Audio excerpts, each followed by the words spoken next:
तो आज का जो हमारा टॉपिक है, world continents and oceans, geographical location, boundaries, area and population ranking, ये हमारा टॉपिक है।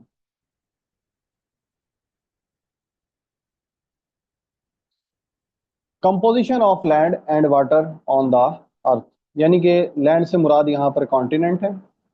कॉन्टिनेंट किसे कहते हैं? जो खुश्की का एक बड़ा एरिया होता है जहाँ पर इंसान रह रहे होते हैं, उसे हम कॉन्टिनेंट कहते हैं।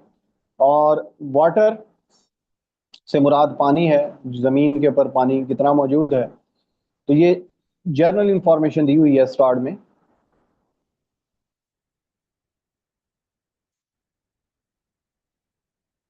The total surface of earth, यानी जो टोटल एरिया है अर्थ का, वो 510 मिलियन किलोमीटर स्क्वायर है।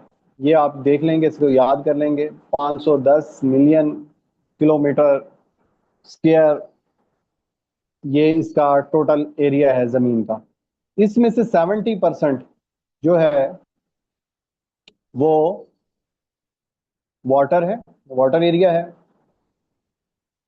जो 71% बनता है। और अगर इसको एब्सोल्यूट वैल्यू में देखें तो 361 मिलियन किलोमीटर स्क्वायर है।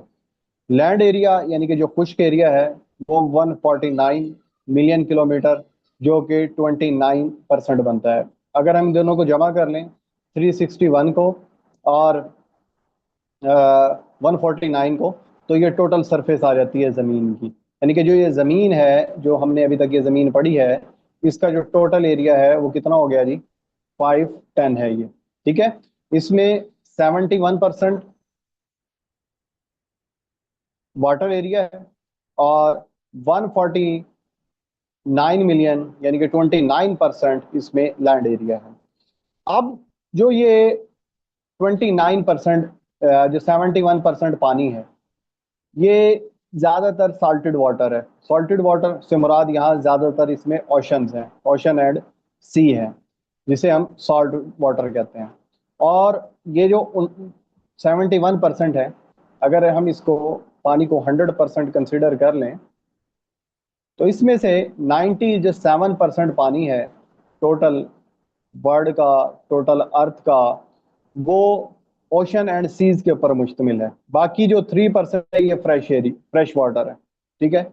अब जो फ्रेश वाटर है, इसको भी 3% को अगर हम 100% कंसिडर कर लें, तो 69% आइस कैप्स एंड ग्लेशियर्स है, यानी कि जमा हुआ पानी है, बर्फ की सूरत में है। अंडरग्राउंड जो वाटर है वो 30% है।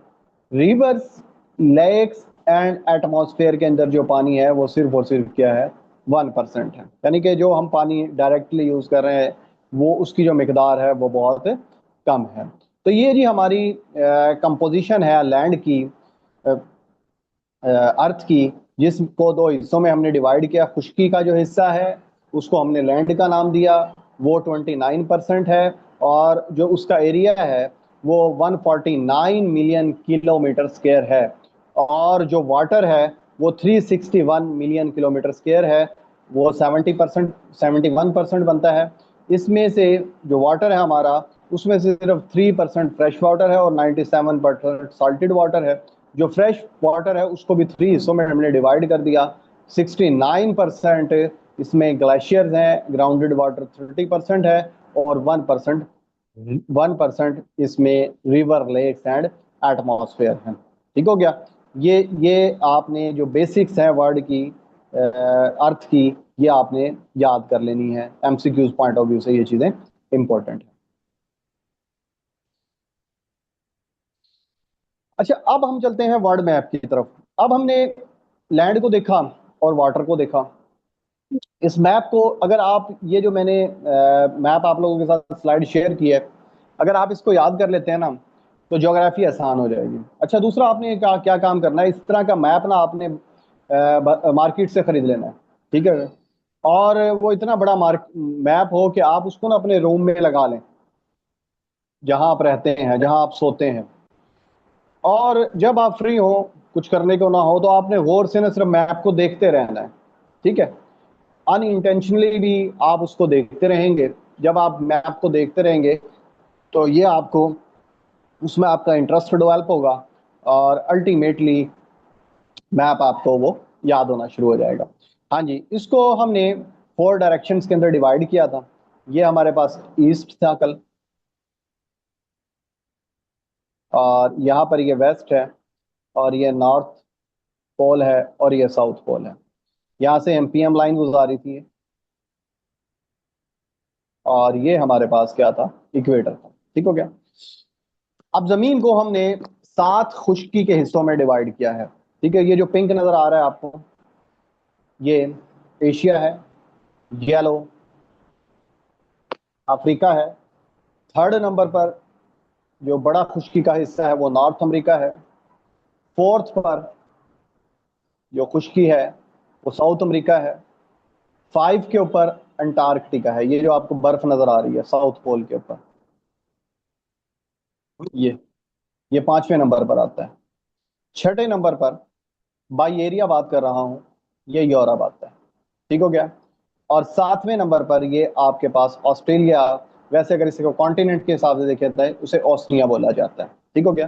तो हमारे पास जो कॉन्टिनेंट्स हैं वो 7 है। ये यहाँ पर भी ये की पॉइंट्स मैंने लिख ये हैं, ये मैंने खुद इसको कमांड देकर तैयार किया है। अगर आप इसको इस्तेमाल करते हैं इस मैप को, तो आपके लिए ज्योग्राफी बिल्कुल आसान हो जाएगी। तो एक क्यू पॉइंट 7 कॉन्टिनेंट्स यानी कि 7 खुश्की के हिस्से हैं।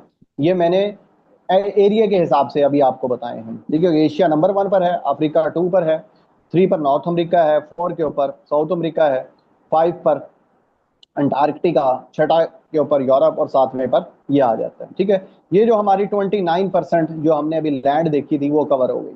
ठीक हो गया। अब हमारे पास 71% क्या है, वाटर है। उसमें 71% जो वाटर है उसको हमने 5 ओशंस के अंदर डिवाइड किया है। ठीक हो गया, जो 97% है ओशंस के अंदर। ठीक हो गया, तो हमने डिवाइड किया है। बाकी जो 3% है वो बाद में हम ग्लेशियर्स वगैरह पढ़ेंगे, लेक्स वगैरह पढ़ेंगे, तो वो बाद में डिस्कस करेंगे। जो हमने भी 97% ओशंस देखे थे वो अभी डिस्कस किया है। जो सबसे बड़ा ओशन है ना, उसको हम कहते हैं पैसिफिक ओशन कहते हैं। ये आपको वेस्ट में और ईस्ट में दोनों गोल है, पर हमने इसको स्ट्रेट किया है। जब किसी चीज को काटते हैं तो जाहिर सी बात है उसके 2 हिस्से हो जाएंगे, और ये हमारी इमेजिनरी लाइन है। ये कोई नेचुरल लाइन नहीं है, बल्कि ये इंसानों ने खुद डेवलप की हुई है। तो पैसिफिक ओशन है, ये सबसे बड़ा ओशन है, और इसके अंदर वेव्स कम ही होती है। ठीक हो गया, यानी कि लहरें समंदर की कम होती हैं। तो समंदर तो नो डाउट ये सबसे बड़ा है, पर ये ट्रेड के लिए सूटेबल नहीं होता। ठीक हो गया। तो पहले नंबर पर आपने Pacific, P for power, power से आपने लिख देना है बड़ा, पावर से इंसान बड़ा होता है। तो जो सबसे बड़ा ओशन है वो पैसिफिक ओशन है। ठीक हो गया। दूसरे नंबर पर आपके पास आ जाता है अटलांटिक ओशन। अटलांटिक ओशन से सबसे ज्यादा रोटी ट्रेड, खाओ, मैं पेन ना लिखूंगा। ये क्योंकि यहाँ भी पॉपुलेशन है नॉर्थ अमेरिका में, साउथ अमेरिका में, अफ्रीका, यूरोप, एशिया, तो इसको डायरेक्टली इनडायरेक्टली सभी अटलांटिक ओशन को यूज करते हैं। ठीक है, क्योंकि यहाँ यहाँ यहाँ ये अमेरिका है और ये ऊपर कनाडा है। ये भी खैर बाद में हम चीजें डिस्कस करेंगे, अभी खैर मैं वो चीजें नहीं पढ़ा रहा आपको। अभी मैं जस्ट आपको कॉन्टिनेंट्स और जो ओशंस हैं उनके बारे में बता रहा हूँ। अभी सी भी नहीं पढ़ रहे हैं हम, ओशंस को पढ़ रहे हैं। ओशन और सी में क्या डिफरेंस है वो बाद में हम देखेंगे। ठीक हो गया। अब इसमें आपके पास जो थर्ड नंबर पर आता है वो इंडियन ओशन आता है। ठीक है, यानी तीसरे नंबर पर जो बड़ा ओशन है वो इंडियन ओशन है। 4 नंबर पर साउदर्न ओशन है, इसको अंटार्कटिका ओशन भी कहते हैं क्योंकि अंटार्कटिका के साथ है, और ये साउथ पोल के बिल्कुल करीब है। और जो सबसे छोटा ओशन है उसको आर्कटिक ओशन कहते हैं, और ये बिल्कुल नॉर्थ पोल के पास है। ठीक हो गया। अब क्या हो गया जी, सबसे बड़ा जो ओशन है वो पैसिफिक है। पी से पैसिफिक, पी से पावर, पी से पैसिफिक, उसके बाद अटलांटिक, ए से। ठीक है, उसके बाद इंडियन ओशन, आई से। उसके बाद साउदर्न ओशन, यानी कि साउथ पोल पे है तो उसका नाम उन्होंने साउदर्न रख दिया, और ये अंटार्कटिका जो है उसके पास है। और उसके बाद आर्कटिक ओशन, ये क्या हो गया ए। तो ये बाई चांस पैसा बन गया, PAISA। तो आप इसको इस तरतीब से भी याद रख सकते हैं कि जो सबसे बड़ा ओशन है पी से स्टार्ट हो रहा है, उसके बाद अटलांटिक ओशन है, उसके बाद इंडियन ओशन है, उसके बाद साउदर्न ओशन है, उसके बाद अटलांटिक। तो बहुत सारे इसमें क्योंकि ज्योग्राफी है, हिस्ट्री है, इसमें हमें बहुत सारे जुगाड़ लगाने पड़ते हैं, यानी कि खुद से जुगाड़ लगाने पड़ते हैं। कोई इसके हार्ड एंड फास्ट रूल नहीं होते। जिस तरह मैंने पैसे बनाया, आप इसका कोई और एब्रीवेशन भी बना सकते हैं, यानी कि हर किसी ने इसको खुद याद रखना होता है। उसके बाद ये ओशन के फैक्ट्स मैंने दिए हुए हैं। पैसिफिक ओशन, पैसिफिक ओशन, ये पैसिफिक ओशन है, ये नॉर्थ अमेरिका है, और ये क्या है, ये है साउथ अमेरिका। और ये इसका जो दूसरा पार्ट है वो एशिया और ऑस्ट्रेलिया है। तो वो कहता है कि ये बिटवीन एशिया, ऑस्ट्रेलिया और अमेरिका, अमेरिका दोनों ही है इसके अंदर, नॉर्थ और साउथ। यानी कि ये नॉर्थ, इसका मैं कलर चेंज कर लेता हूँ, ये देखें जी, ये है अमेरिका है, नॉर्थ और साउथ, ठीक हो गया। और दूसरा ये एशिया और ऑस्ट्रेलिया है। तो इन दोनों कॉन्टिनेंट्स के दरमियान है पैसिफिक ओशन, ठीक हो गया। उसके बाद है अटलांटिक ओशन। अटलांटिक ओशन किसके दरमियान है, ये हमारा यूरोप है, और ये क्या है, अफ्रीका है। और नॉर्थ अमेरिका और साउथ अमेरिका इन दोनों के दरमियान है, between Europe, Africa and America. यानी कि ये MCQs बता रहा हूँ सारे कि अटलांटिक ओशन किन दो या किन कंट्रीज के दरमियान है, किन कॉन्टिनेंट्स के दरमियान है। अभी कंट्रीज तो हम बाद में पढ़ेंगे। इंडियन ओशन, ये जी इंडियन ओशन है, ये किसको फैसिलिटेट कर रहा है, ये एशिया को है, इधर से ये अफ्रीका है, और इधर से ये क्या है, ऑस्ट्रेलिया है, ठीक हो गया। और इधर से ये साउदर्न ओशन के साथ मिलता है। तो अब इंडियन ओशन है एशिया, अफ्रीका और ऑस्ट्रेलिया के दरमियान। यानी कि जब हम ट्रेड देखेंगे कि कौन सा ओशन किन कंट्रीज को, किन कॉन्टिनेंट को फैसिलिटेट करता है। साउदर्न ओशन, जो साउदर्न ओशन है वो अंटार्कटिका के साथ है, बिल्कुल ये नजर आ रहा है आपको, ठीक हो गया। और उसके बाद जो आर्कटिक ओशन है वो आपको बिल्कुल ये साउथ पोल के साथ नजर आएगा। और ये यूरोप और एशिया, यहाँ पर ये रशिया आएगा, मैं दिखाऊंगा आपको बाद में, ठीक हो गया। क्योंकि अभी सिर्फ हम कॉन्टिनेंट्स याद कर रहे हैं, कंट्रीज को बाद में देखेंगे। जब कॉन्टिनेंट्स याद हो जाएंगे ना, तो कंट्रीज को याद करना हमारे लिए बहुत ईजी हो जाएगा, ठीक हो गया। अब कॉन्टिनेंट्स की जो इंपॉर्टेंट चीज है वो है आखिर में लोकेशन। अब हमने इसको 4 पार्ट्स के अंदर डिवाइड किया है, आपको पता है। ये जी, ये हमारे पास PM लाइन थी, और ये इक्वेटर लाइन थी, ये इक्वेटर, और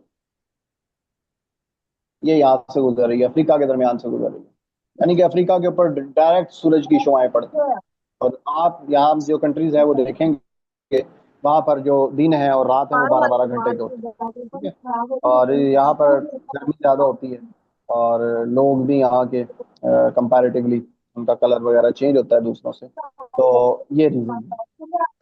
अच्छा, अब जो एशिया है वो किधर आ रहा है जी? ये साउथ है, ये सॉरी नॉर्थ है,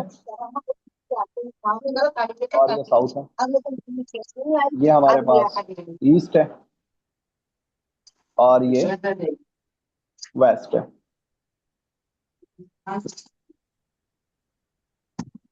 अच्छा, माइक ऑन हुआ है, मैं भी देख लेता हूँ। माइक, सानिया मैं कर दिया माइक, ठीक हो गया। असल में ना आज मैं म्यूट ऑल करना भूल गया। चलें, अब ठीक है।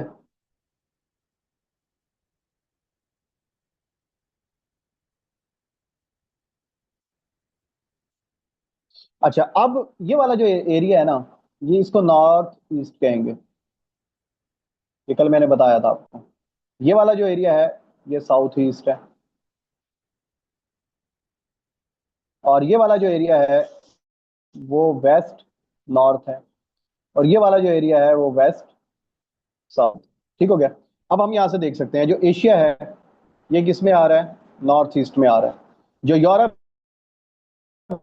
है वो नॉर्थ ईस्ट भी है, नॉर्थ वेस्ट में भी है, देखें थोड़ा सा यूरोप। अच्छा, जो अफ्रीका है ये नॉर्थ वेस्ट में भी है, ये नॉर्थ ईस्ट में भी है, ये साउथ ईस्ट में भी है, और ये देखो, ये वाला जो एरिया है ये साउथ वेस्ट में भी है। यानी कि जो अफ्रीका है वो चारों के चारों जो हमने हेमिस्फीयर बनाए हुए हैं, ये चारों के चारों जो रीजन्स बनाए हुए हैं, north hemisphere, south hemisphere, east west, वो सबके अंदर लाई कर रहा है। और जो इक्वेटर लाइन है वो भी अफ्रीका के अंदर से गुजर रही है। ठीक हो गया। और इसी तरीके से हमने ओशंस की भी लोकेशन देखनी है कि ये जो पैसिफिक ओशन है, ये नॉर्थ और वेस्ट में, नॉर्थ और ईस्ट में दोनों जगह पर पाया जाता है। जो आर्टिक ओशन है ये नॉर्थ पोल के पास है। जो साउदर्न ओशन है ये साउथ पोल के पास है। ठीक हो गया। जो इंडियन ओशन है इसकी लोकेशन साउथ ईस्ट के अंदर है। अटलांटिक ओशन की, ठीक है, ये नॉर्थ पार्ट है और ये साउथ पार्ट है इसका। ठीक है, तो ये हमारी लोकेशन क्लियर हो गई। तो यहाँ पर ये कॉन्टिनेंट्स हैं, ये कॉन्टिनेंट्स की लोकेशन लिखी हुई है। Asia, north and east hemisphere, eastern hemisphere में। जो अफ्रीका है वो ऑल हेमेस्फेयर के अंदर है। ठीक है, ये एमसीक्यूज बन गया, ये सारे के सारे हेमेस्फेयर के अंदर है। नॉर्थ अमेरिका आपको नजर आ रहा है कि नॉर्थ अमेरिका है, ये फुटबॉल वर्ल्ड कप भी हो रहा है इधर आजकल नॉर्थ अमेरिका के अंदर। ठीक है, इसमें ये इसके मुकम्मल कंट्रीज में नहीं, सम कंट्रीज के अंदर। तो ये नॉर्थ अमेरिका, इसमें नॉर्थ एंड वेस्ट हेमेस्फेयर के अंदर है। ये सारी की सारी इंफॉर्मेशन मैंने यहाँ पर लिखी हुई है। ठीक हो गया। उसके बाद ये इंपॉर्टेंट डिग्रीज जो थी, Arctic Circle, Tropic of Cancer, Equator, Tropic of Capricorn, Antarctic Circle, ये सारी चीजें मैंने कल आपको बता दी थी। हेमेस्फेयर ये भी अभी भी हो गए हैं और कल भी हो गए हैं। तो ये जो इस पहली स्लाइड्स के ऊपर मैंने इंफॉर्मेशन लिखी हुई है, ये इंफॉर्मेशन आज के लेक्चर का 80% है। अगर आपको ये चीजें समझ आ गई, क्योंकि 2 दिन से जो मैं चीजें पढ़ा रहा था, असल में मैं इस मैप को समझाने के लिए आपकी बेस बना रहा था। मुझे पता है कि मैंने बहुत सारी चीजें छुड़वा दी हैं। पहले मैंने आपको बताया था कि हमने स्मार्ट स्टडी करनी है। स्मार्ट स्टडी का मतलब ये है कि टाइम कम है और हमने कोई थ्योरेटिकल पेपर तो देना नहीं है, हमने ऑब्जेक्टिव पेपर देना है। तो ऑब्जेक्टिव को ही पॉइंट जहन में रखते हुए मैं आपके लिए मटेरियल प्रिपेयर करता हूँ। अच्छा जी, अब हम चलते हैं कॉन्टिनेंट के ऊपर। A continent is a large continuous land mass. के जो कॉन्टिनेंट होता है वो एक लैंड मैस होता है, बड़ा जमीन का टुकड़ा होता है। अब हमें क्या पता चलेगा कि जी ये एशिया है, ये अफ्रीका है, ये नॉर्थ अमेरिका है, ये साउथ अमेरिका है। ठीक है, कैसे पता चलता है कि एक लैंड मैस दूसरे लैंड मैस से ना सेपरेट होता है? किसके जरिए? ओशन के जरिए भी हो सकता है, किसी सी के जरिए भी हो सकता है, माउंटेन रेंज के जरिए भी हो सकता है, और या अदर अदर फिजिकल फीचर्स की वजह से भी हो सकता है। यानी कि एक जमीन का टुकड़ा दूसरे जमीन के टुकड़े से अलग हो तो उसे, उस एक अलग जमीन के टुकड़े को हम क्या कहते हैं? कॉन्टिनेंट कहते हैं। 7 कॉन्टिनेंट्स में भी आपको बता चुका हूँ। ये जो कॉन्टिनेंट्स है बाई एरिया लिखे हुए हैं। Asia, Africa, north America, south America, Antarctica, Europe, Australia.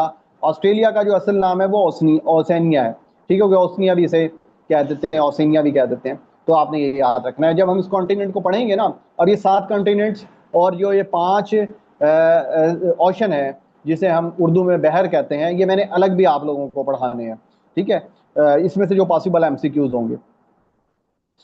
तो ये जी हमारे पास जो अभी मैंने लैंड मैस आपको पढ़ाया कॉन्टिनेंट, उसको हमने अच्छे तरीके से यहाँ पर पढ़ लिया है। और ये जस्ट उनके मैंने नाम शेयर किया आपके साथ। नेक्स्ट है जी, world continent rank by population. अभी मैंने एरिया के हिसाब से बताया था आपको। ठीक हो गया। अब ये मैंने किया है पॉपुलेशन। जो सबसे ज्यादा पॉपुलेशन है दुनिया इस पे लैंड मैस पे, वो एशिया की है। ये बिलियंस के अंदर लिखा हुआ है, 4.8 बिलियंस है। दूसरे नंबर पर अफ्रीका आता है, 1.5।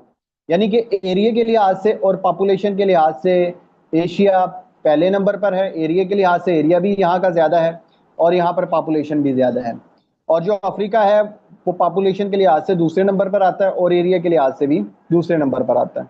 यूरोप तीसरे नंबर पर आ गया पॉपुलेशन के हिसाब से। ठीक है, और जो अमेरिका था, जो एरिया के हिसाब से तीसरे नंबर पे था, पॉपुलेशन के लिहाज पर किस पे आ गया? ये चौथे नंबर पर आ गया। ठीक हो गया। जो साउथ अमेरिका चौथे नंबर पर था एरिया के लिहाज से, वो पॉपुलेशन के लिहाज से कितने पर आ गया? 5 नंबर पर आ गया। ऑस्ट्रेलिया जो एरिया के हिसाब से 7 नंबर पर था, वो किसके पे आ गया? छठे पर आ गया। और जो अंटार्कटिका 5 नंबर पे था, किसके लिहाज से? एरिया के लिहाज से। पॉपुलेशन के हिसाब से वो किस पे आ गया, 7वें नंबर पर आ गया। ठीक हो गया, यानी कि यहाँ पर सिफर पॉपुलेशन है। यहाँ पर रिसर्च होती है, पाकिस्तान ने भी एक रिसर्च सेंटर, जिना रिसर्च सेंटर बनाया हुआ है। आई थिंक वो 1991 में बना था, मैं शायद भूल ना रहा हूँ, तो आप इसको कंफर्म कर लीजिएगा। तो यहाँ पर जो लोग हैं बहुत कम होते हैं, लोग जाते हैं रिसर्च के लिए जाते हैं इधर। ठीक है, तो यहाँ पर जो लाइफ है वो पॉसिबल नहीं है। तो ये जी कॉन्टिनेंट्स रैंक बाय पॉपुलेशन, यानी कि पॉपुलेशन के हिसाब से हमने इनको रैंक किया हुआ है। ये पिछली स्लाइड के ऊपर अगर मैं आपको दिखा सकूं, पिछली स्लाइड के ऊपर मैंने एक मैप बनाया है जिसमें ये मैंने समझाने की कोशिश की है कि एशिया नंबर 1 है जी, 59.5%। ये आप आबादी भी यहाँ देख लेंगे इतनी है, और ये पहले नंबर पर है बाई पॉपुलेशन। दूसरे नंबर पर अफ्रीका है, यहाँ पर 18% लोग रहते हैं, यानी कि 60% लोग तो एशिया के अंदर ही रहते हैं, 18% लोग रहते हैं इधर। तीसरे नंबर पर यूरोप के अंदर लोग रहते हैं। ठीक हो गया। अच्छा, यहाँ पर ना ये ग्रीनलैंड है। ठीक है, इसको पॉलिटिकल मैप और ज्योग्राफिकली तो इसको नॉर्थ अमेरिका का पार्ट कंसीडर करते हैं, ये भी हम बाद में देखेंगे, भी खैर इसकी जरूरत नहीं है। और चौथे नंबर पर नॉर्थ अमेरिका, जहाँ पर कनाडा है, अमेरिका है, मैक्सिको है। ठीक हो गया, ये कंट्रीज हैं। ये यहाँ तक, ये यहाँ पर पनामा कैनाल के जरिए अलग होता है। और इधर 77.4% लोग आबाद हैं। साउथ अमेरिका है 5.5%, और आबादी के लिहाज से छठे नंबर पर आता है ऑस्ट्रेलिया, ओसनिया, इधर 0.6%। और ये आबादी मैंने एब्सोल्यूट वैल्यू में भी लिखी हुई है, परसेंटेज में भी लिखी हुई है, और साथ ये इस टेबल के अंदर भी ये वैल्यूज लिखी गई है। ठीक हो गया। और जो अंटार्कटिका है, यहाँ पर नो परमानेंट पॉपुलेशन है, परमानेंट कोई नहीं होता इधर, जस्ट लोग रिसर्च के लिए जाते हैं, किसी ने घर नहीं बनाया हुआ है, यहाँ पर रिसर्च सेंटर ही है, लोग यहाँ पर जाते हैं।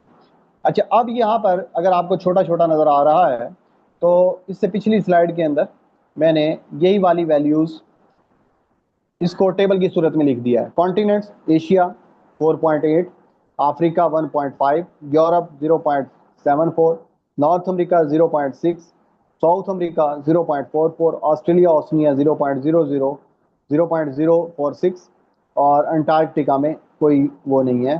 तो यह परसेंटेज भी आगे मुझे कॉलम बनाना चाहिए था, मैं नहीं बना सका, पर परसेंटेज मैंने मैप के अंदर वाजे करके लिखी हुई है कि अब वो सम टाइम परसेंटेज भी पूछ लेता है कि कितनी परसेंट पॉपुलेशन कहां पर है। ठीक हो गया। अच्छा, अब आ जाता है continent rank by area. Area के हिसाब से मैं आपको बता चुका हूं। ठीक हो गया, एरिया मिलियन इन किलोमीटर, यानी कि जो 30% नियर अबाउट अर्थ का एरिया एशिया का, पर आबादी का शेयर यहाँ 60% है। ठीक हो गया। और अफ्रीका दूसरे नंबर पर आता है, नॉर्थ अमेरिका तीसरे नंबर पर, साउथ अमेरिका चौथे नंबर पर, अंटार्कटिका 5वें नंबर पर, यूरोप छठे नंबर पर, ऑस्ट्रेलिया 7वें नंबर पर। तो ये जो चीजें हैं, इसकी एरिया और ये कितना पॉपुलेशन का और लैंड का एरिया ये शेयर करते हैं, ये चीजें आप तैयार करेंगे। ये मैप के अंदर भी मैंने मैप इस वजह से शेयर किया है कि इसको देखकर आसान याद करना बड़ा आसान हो जाता है। ठीक है, और यहाँ से कुछ बच्चों को पढ़कर याद करने की आदत होती है, तो यहाँ पर भी ये मैंने स्लाइड्स के अंदर ये चीजें बनाई हैं। अब हम सरसरी कॉन्टिनेंट्स को देख लेते हैं, जो जो इंपॉर्टेंट चीजें हैं, जो एमसीक्यूज बन सकते हैं। ये चीजें मैंने दोबारा भी करवानी है जब एशिया को पढ़ाऊंगा। तो एशिया क्या है, main location in northern eastern hemisphere, ये बात मैं आपको बता चुका हूँ। अच्छा, जो इसकी बाउंड्रीज हैं, अगर हम एशिया को मैप के अंदर देखें तो Arctic ocean, Indian ocean, Pacific ocean, Europe and Africa के साथ इसकी बाउंड्रीज मिलती है। यानी कि जब एशिया को हम देखेंगे उसके ऊपर ना हम ये वेक्टर स्केल बना लेंगे। ऊपर इसके नॉर्थ है, यहाँ पर साउथ है, ईस्ट है, और यहाँ पर वेस्ट है। ठीक हो गया। अब ऊपर देखेंगे ना इसके, तो इसको आर्कटिक ओशन है, इसके मैंने बताया था वो रशिया के ऊपर आर्कटिक ओशन है। नीचे इंडियन ओशन है, नुक्कड़, क्योंकि हमारा जो बहिरा अरब है, ठीक हो गया, वो साउथ के अंदर है। अगर हम इस साइड पे जाएंगे अपने, तो यहाँ पर हमें पैसिफिक ओशन मिलेगा जो रशिया वाली साइड से है। उसके बाद वेस्ट इस साइड से देखेंगे तो हमें यूरोप और अफ्रीका नजर आएगा। ये मैं आपको मैप में अभी दिखाता भी हूँ। उसके बाद एरिया भी अभी हमने याद कर लिया था इसका, 44.58% 8 मिलियन किलोमीटर है, और ये टोटल लैंड का तकरीबन 30% है। पॉपुलेशन भी हमने अभी याद की है, वही है। लार्जेस्ट कॉन्टिनेंट है, जो इसके अंदर हाईएस्ट माउंटेन है, दुनिया का हाईएस्ट माउंटेन है, माउंट एवरेस्ट है, और ये दुनिया का पॉपुलेशन के लिहाज से सबसे बड़ा कॉन्टिनेंट है। ये इसकी मोटी मोटी इंफॉर्मेशन है जो कि पेपर के अंदर आ सकती है। इसके बाद फौरन इसके बाद ही मैंने मैप बनाया, वही दिखा दिया है कि देखिए ये एशिया है, ऊपर इसके ये आर्कटिक ओशन है, नीचे इंडियन ओशन है, इधर ये पानी नजर आ रहा है आपको, ये पैसिफिक ओशन है, और इसकी जो वेस्ट है उसमें यूरोप और ये अफ्रीका है येलो कलर का। ठीक हो गया, इसको आप इजीली देख सकते हैं। ठीक है ना। आपने कैसे देखना है, मैप के ऊपर आपने सिर्फ एक छोटा सा काम ये करना है, ये ड्रा कर लेंगे, ये एशिया है, ये इसका नॉर्थ है ऊपर, ये इसका साउथ है, यहाँ पर ये ईस्ट है। आपने कुछ नहीं करना, ये सब कुछ आपको खुद बताएगा। लेकिन ये वेस्ट में यूरोप और अफ्रीका है, नीचे इंडियन ओशन है, ऊपर आर्कटिक ओशन है, और ये पैसिफिक ओशन का दूसरा पार्ट है। ठीक हो गया। तो ये चीज़ें हमारी यहाँ से इजीली क्लियर हो गई। हाँ जी, नेक्स्ट है अफ्रीका। वही एरिया लिखा हुआ है, 30.37 मिलियन किलोमीटर। जब आप बार बार पढ़ेंगे ये चीज़ें याद हो जाएंगी, इससे परेशान नहीं होगा कि जी इतनी चीज़ें हम कैसे याद करेंगे, हो जाएंगी, कोई इशू नहीं है। पॉपुलेशन 1.5 बिलियन है, ये पहले हो चुकी है। सेकंड लार्जेस्ट है। अच्छा, दुनिया का सबसे बड़ा जो डेजर्ट है, जिसे रेगिस्तान कहते हैं, सहारा डेजर्ट, इसको अलग से भी पढ़ेंगे। तो अभी आपने ये याद रख लेना, सहारा डेजर्ट अफ्रीका के अंदर है। ये किन किन कंट्रीज के अंदर है ये बाद में देखेंगे। ठीक है। और ये किस किस नॉवल में इसका जिक्र आया ये भी बाद में देखेंगे। लोकेशन इन ऑल हेमेस्फेयर, ये मैंने बताया कि ये तमाम के तमाम हेमेस्फेयर को टच करता है। इक्वेटर इधर से गुजरता है, ये भी एमसीक्यूज है। ठीक है। इसकी बाउंड्री अभी जिस तरह मैंने बताया है कि आप क्या करेंगे, जस्ट वही वेक्टर स्केल बनाना है इसके अंदर, और इसको देख लेना है कि ये कैसे कैसे कहाँ कहाँ से ये लाई करता है। ये जी ये अफ्रीका आ गया, ये यहाँ पर ये लाइन लगा दी। ठीक हो गया। हाँ जी, ऊपर इसके यूरोप है। ठीक है। ये स्ट्रेट ऑफ जिब्राल्टर, ये यहाँ पर मोरक्को है। ठीक हो गया। उसके बाद नीचे ये साउदर्न ओशन है, इधर ये इंडियन ओशन है इसके, यहाँ पर ये बाबुल मंदब, ये भी बाद में देखेंगे। और साथ यहाँ पर ये अटलांटिक ओशन है। ठीक हो गया। तो ये बस जस्ट आपने ये करना है, और ये सारे के सारे जो चीज़ें हैं आपको मिनट में याद हो जाएंगी। कोई इनको हमें रट्टा लगाने की कोई ज़रूरत पेश नहीं आएगी इंशाल्लाह। हाँ जी, नेक्स्ट आ जाता है नॉर्थ अमेरिका। इसके अंदर भी सेम यही चीज़ें हैं। नॉर्थ अमेरिका, ये इसके हेमेस्फेयर हमने क्लियर कर लेने। अच्छा, नॉर्थ में इसके कैरिबियन सी है, अभी ये सी नहीं पढ़ा रहा। ऊपर इसके साउथ नीचे साउथर्न ओशन है, नीचे साइड ईस्ट में इसके अटलांटिक पैसिफिक ओशन है। और यहाँ पर जो इम्पोर्टेंट चीज़ है ना साउथ अमेरिका के अंदर, वो हमारे अमेजोन रेन फॉरेस्ट है। ठीक है, ये अमेजोन को भी पढ़ेंगे हम। ठीक हो गया। और जो एंडिस माउंटेन है ये भी बहुत फेमस है इधर। ठीक है। ये साउथ अमेरिका है, यहाँ पे यही काम करना है। नॉर्थ अमेरिका में शायद डालना भूल गया हूँ, उसके साथ भी आप यही करेंगे। अंटार्कटिका है, ये साउथ पोल के पास है, और इसके इर्द गिर्द साउदर्न ओशन है। और यहाँ पर परमानेंट पॉपुलेशन नहीं है, कोल्डेस्ट कॉन्टिनेंट है, लार्जेस्ट आइस शीट है यहाँ पर। ठीक हो गया। और यूरोप है, यूरोप का हेमेस्फेयर नॉर्दर्न हेमेस्फेयर है। बाउंड्रीज इसके साथ आर्कटिक ओशन है ऊपर की साइड पर। अगर इसके साउथ में आ रहे हैं तो मेडिटेरियन सी है, सी अभी मैंने नहीं पढ़ा है तो ये बाद में देखेंगे। ईस्ट में इसके एशिया है, वेस्ट में अटलांटिक ओशन है, ये इसकी पॉपुलेशन, और ये पहले हो चुका है। अच्छा, इसको पेनिनसुला ऑफ पेनिनसुला कहते हैं। पेनिनसुला क्या होता है कि एक तिकोन होती है लैंड की, जिसके ना तीन साइड के ऊपर पानी होता है, एक साइड से ये खुश्की से कनेक्टेड होता है, ये पेनिनसुला। और ये चीजें सारी मैं पढ़ाऊंगा आपको। और ये जो यूराइल माउंटेन है ना, ये बड़े फेमस माउंटेन है, जो एशिया को सेपरेट करते हैं यूरोप से। ठीक है, जहाँ से यूरोप स्टार्ट हो जाता है, ये वो एरिया है। अच्छा जी, अब ये बार बार मैं इस वजह से बनाए हुए हैं स्लाइड्स के अंदर ताकि आप फौरन उसके साथ कंपैरिजन करें। ऑस्ट्रेलिया है, ठीक है, ये साउदर्न हेमेस्फेयर के अंदर है। साउथ इंडियन ओशन है इसके वेस्ट में, ईस्ट में इसके ये है। और ये स्मॉलेस्ट कॉन्टिनेंट है, ये आपने याद रखना है, स्मॉलेस्ट बाई पॉपुलेशन। ठीक हो गया, नहीं पॉपुलेशन नहीं, ये बाई एरिया। ठीक है। लार्जेस्ट आइलैंड ऑफ कॉन्टिनेंट, ये आइलैंड है, आइलैंड अभी मैंने नहीं पढ़ा है, और ये कॉन्टिनेंट है। तो ये चीजें हम बाद में मैं आपको कॉन्सेप्चुअली समझाऊंगा इंशाल्लाह। सेपरेट बिटवीन कॉन्टिनेंट्स, यानी कि मैंने बताया था कि जो ये लैंड्स होती है ना, ये सेपरेट जो कॉन्टिनेंट होते हैं ये सेपरेट होते हैं, इनकी सेपरेशन होती है, किस जरिए से हो सकती है, समंदर के जरिए हो सकती है, बहर के जरिए हो सकती है। ठीक है, किसी पहाड़ के जरिए हो सकती है। तो जब एशिया से यूरोप, यानी कि हमें हमें कैसे पता चला कि एशिया खत्म हो गया कॉन्टिनेंट और यूरोप शुरू हो गया? तो योराल योरेल योराल माउंटेन्स हैं, ठीक हो गया।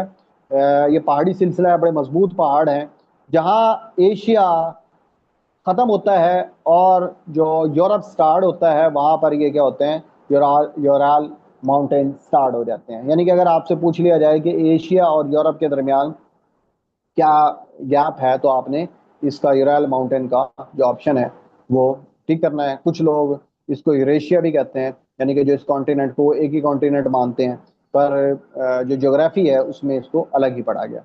अब जो एशिया है और अफ्रीका है, ये कैसे अलग होता है? ये स्विस कैनाल के जरिए, ये हालांकि मैन मेड है, ठीक है, ये नेचुरल नहीं है, ये खुद बनाई है। रेड सी को और मेडिटेरियन सी अभी नहीं पढ़े, तो ये बड़ा इंपॉर्टेंट एक स्विस कैनाल है, जहाँ से ये जो गल्फ कंट्रीज का जो तेल है वो स्ट्रेट ऑफ हॉर्मस से होता हुआ बाबुल मंदब में आता है, फिर वो रेड सी से स्विस कैनाल से मेडिटेरियन से सी, ये सारा रूट हम देखेंगे इंशाल्लाह नेक्स्ट लेक्चर के अंदर, जो अगले लेक्चर। नॉर्थ और साउथ अमेरिका जो अलग होते हैं वो पैनामा कैनाल, जिस तरह स्विस कैनाल बनाई गई है, इसी तरह पैनामा कैनाल भी बनाई गई है, जो इन दोनों एरियाज को अलग करती है, लैंड मैस को अलग करती है। अच्छा, यूरोप एंड अफ्रीका, ये मोरक्को, मराकश और उधर है स्पेन, ठीक हो गया। उधर एक वो बड़ी फेमस स्ट्रेट भी है जिब्राल्टर, ठीक है, उधर दरमियान से मेडिटेरियन सी के जरिए ये दो अलग होते हैं। एशिया और नॉर्थ अमेरिका कैसे अलग होते हैं जी?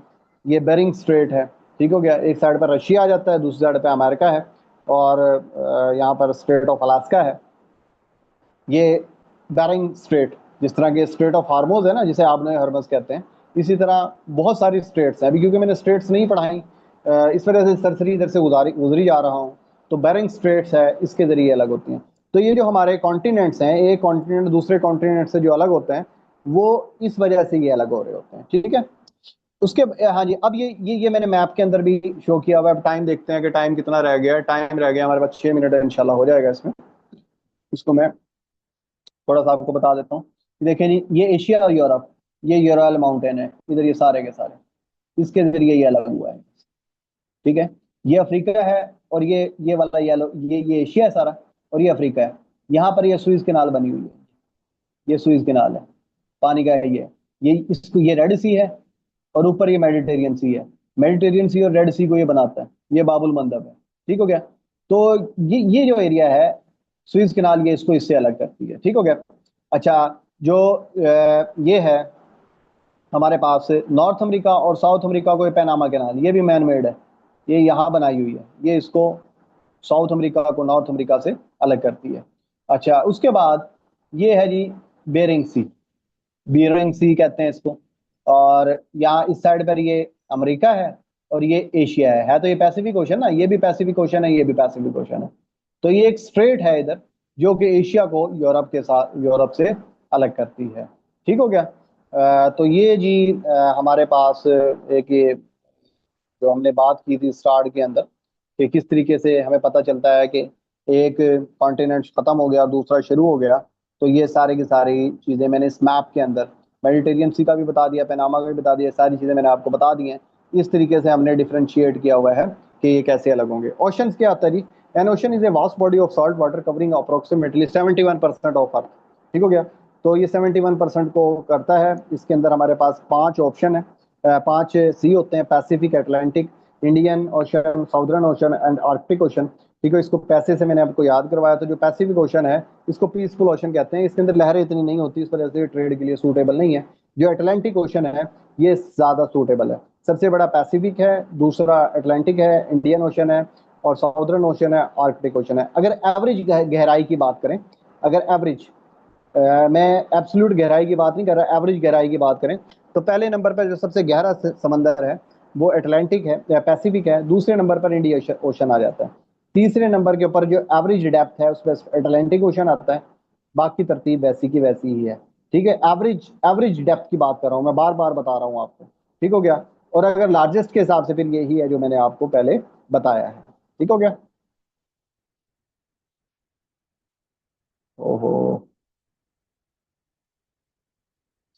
ये क्यों नहीं देख रहा?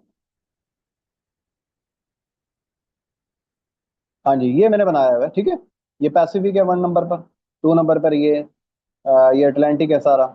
यहाँ पर भी पैसिफिक है। थर्ड के ऊपर ये है। फोर्थ ये, और फिफ्थ ऊपर आ जाता है। पैसिफिक ओशन, ये इसकी जैसे उनकी करेक्टरिस्टिक लिखी हुई थी, इसकी भी करेक्टरिस्टिक है। एशिया, ऑस्ट्रेलिया, अमेरिका को ये करता है। और उसी तरीके से हमने ये नॉर्थ ईस्ट वेस्ट करके इसके अंदर देख लेना है कि क्या क्या क्या लाई करता है। और इसका जो एरिया है 165.2 मिलियन किलोमीटर है। और ये लार्जेस्ट ओशन है, डीपेस्ट भी है। ठीक है, इसकी जो सबसे गहरी जगह है वो मेरीना ट्रेंच है, ये याद कर लेना है। ये दुनिया की सबसे गहरी जगह है मरीना टेरेंच, ये एमसीक्यूज आता है। और ये बार बार इस वजह से मैं बता रहा हूँ कि आप इन चीज़ों को देख सकें। अटलांटिक ओशन दूसरे नंबर पर है, ये बिटवीन यूरोप और अफ्रीका है। ठीक हो गया। इसकी जो एरिया है 106.46 मिलियन किलोमीटर है, ये सेकंड लार्जेस्ट है। इसकी जो शेप है वो एस है। ये बिजिएस्ट ओशन है क्योंकि इसमें सबसे ज़्यादा ट्रेड इसी के जरिए होती है। ठीक हो गया। इसको most important ocean for international trade कहते हैं। इंटरनेशनल ट्रेड के हवाले से ये बहुत इंपॉर्टेंट है। इंडियन ओशन है, ये कंट्री के नाम पर रखा गया है। इसको वार्मेस्ट ओशन कहते हैं, क्योंकि वार्मेस्ट ओशन इस वजह से कहते हैं, ये इक्वेटर के करीब है। डायरेक्ट सूरज की शुआएं इसके ऊपर पड़ती हैं। तो ये इसका एरिया लिखा हुआ है 70.6 मिलियन किलोमीटर है। और ये थर्ड लार्जेस्ट ओशन है। और ये इसकी लोकेशन आप उसमें से आप देख लेंगे। ठीक हो गया। इसी तरह साउदर्न ओशन है। ठीक हो गया। इसको रिकग्नाइज एज द फिफ्थ, ये 5वें नंबर पर रिकग्नाइज हुआ। यानी कि है ये चौथा बड़ा ऑपरेशन ओशन, पर इसको जो रिकॉग्नाइज किया गया वो 5वें नंबर पर किया गया। पहले इसको समझा जाता था ये अटलांटिक पैसिफिक का ही पार्ट है, पर जो इसकी जो पानी की करेक्टरिस्टिक हैं वो उनसे अलग है। अटलांटिक पैसिफिक और अटलांटिक से इंडियन ओशन से इस वजह से इसको अलग डिक्लेयर किया गया। और ये अंटार्कटिका के पास है। लास्ट में आ जाता है जी आर्कटिक ओशन, ये बिल्कुल नॉर्थ पोल के पास है। और ये स्मॉलेस्ट ओशन है, शैलोएस्ट ओशन है। शैलोएस्ट का मतलब है ये कम गहरा है। हाँ जी, by area Pacific, Atlantic, Indian, Southern, Arctic ocean. गहराई के हिसाब से